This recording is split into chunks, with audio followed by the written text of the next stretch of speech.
प्रधानमंत्री नरेंद्र मोदी की ऑस्ट्रेलिया यात्रा को कई लिहाज से बेहद अहम माना जा सकता है।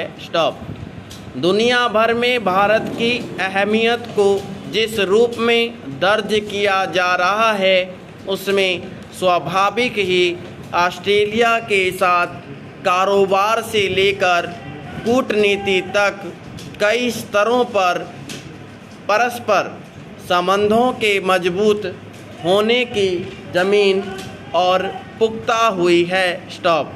इस बीच एक अहम पहलू यह भी रहा है कि पिछले कुछ समय से ऑस्ट्रेलिया में अराजक तत्वों की ओर से मंदिरों पर होने वाले हमलों को लेकर लगातार चिंता बढ़ रही थी।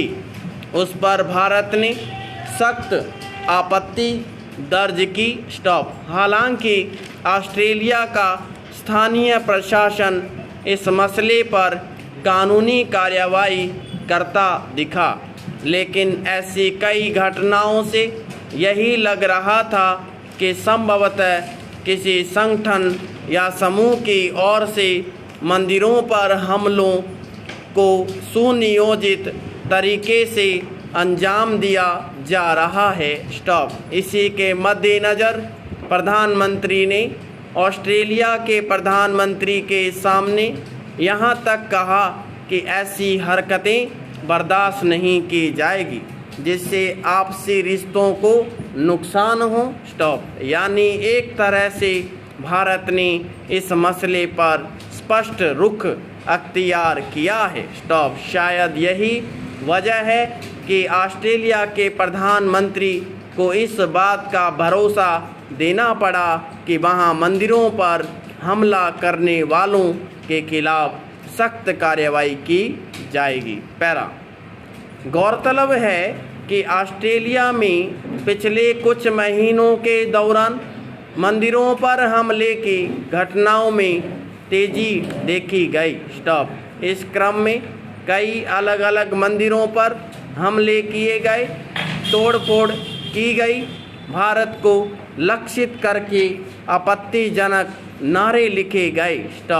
इस तरह की गतिविधियों का आरोप वहां गोपनीय तरीकों से काम करने वाले खालिस्तान समर्थक समूह पर लगा। लेकिन हैरानी की बात है कि कानून व्यवस्था और प्रशासन की कसौटी पर बेहतर माने जाने वाले देश में इस तरह की अवांछित गतिविधि को अंजाम देने वाले आरोपियों के खिलाफ कार्रवाई में कोई बड़ी कामयाबी नहीं मिली। जबकि आज आधुनिक तकनीकी से लैस सुरक्षा व्यवस्था के दौर में सरेआम अराजक गतिविधियों को अंजाम देकर आसानी से बच निकलना किसी के लिए भी मुश्किल है।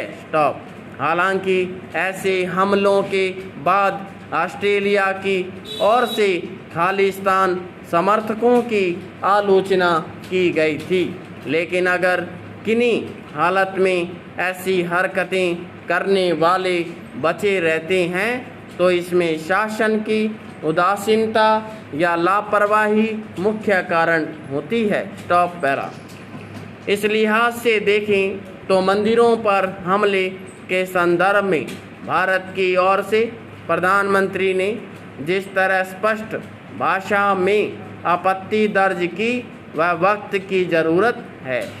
वह उम्मीद की जानी चाहिए कि भारत के साथ परस्पर संबंधों को मजबूत बनाने की अपेक्षा करने के साथ साथ ऑस्ट्रेलिया अपने यहाँ अराजक तत्वों को काबू में करने और उनके खिलाफ उचित कानूनी कार्रवाई करने को लेकर शिथिलता नहीं बरतेगा।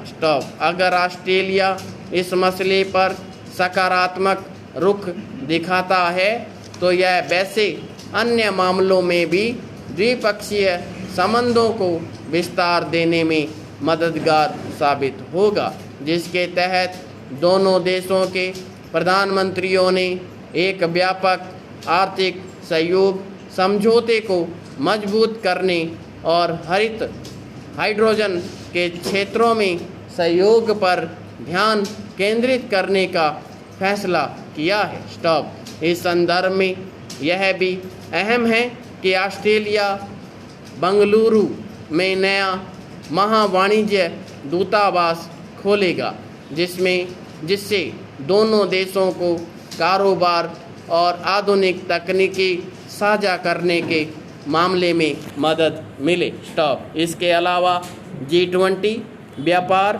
और सुरक्षा क्षेत्र के साथ साथ सैन्य सहयोग बढ़ाने को लेकर बातचीत जिस और बड़ी है उसे बदलते विश्व में एक ज़रूरत के तौर पर भी देखा जा सकता है। पैरा समाप्त।